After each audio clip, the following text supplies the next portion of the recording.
Hello, pepper growers. This is Ray Kruse from the Dubuque County ISU Extension Outreach Office.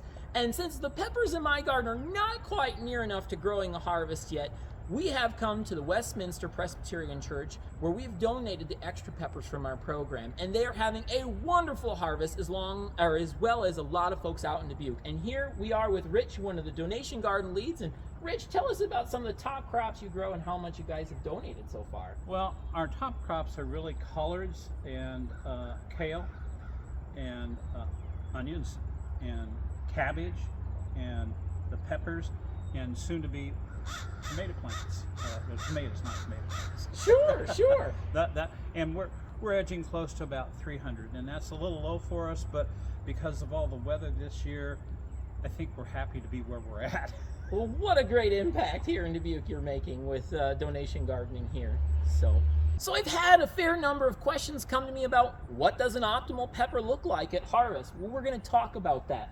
Right here is a beautifully shaped pepper that is optimal for harvest. It maybe could wait a little while longer to get a really dark color on it to be fully mature as a green pepper like this leaf, but this is doing pretty well. Now, a lot of people ask me, when will they turn red?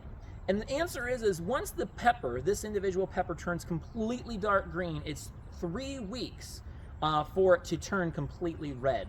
And if you're willing to have the patience and the time and the risk to let that pepper turn red, you sure can, but that is when your peppers will turn red, is after they turn dark green. Now, some of the common defects that we see in our peppers here in the Dubuque area is we'll see male-shaped peppers. This here has some scarring on the fruit from the stem or something like that. This pepper will never fully expand to what this pepper is, so sometimes we just have to accept that we're going to have a misshapen pepper, and it's totally okay to eat that. We are seeing some insect pressure here in Dubuque where we'll find some holes on the outside of the fruit.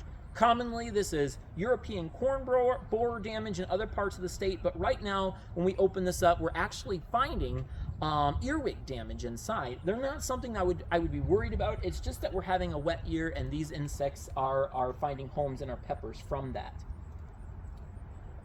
Here is a common pepper defect that we see on years where we have lots of sunshine and it's really hot and dry out, and this is sun scald. Now, we didn't see a lot of it out here in this patch because we have such great canopy cover over top of our peppers, but this is an example that we found at the edge of the patch where the sun got too bright on the pepper fruit and it actually scalded the fruit. So if you happen to see some of that on your fruit, that's what that is. It's not necessarily always disease.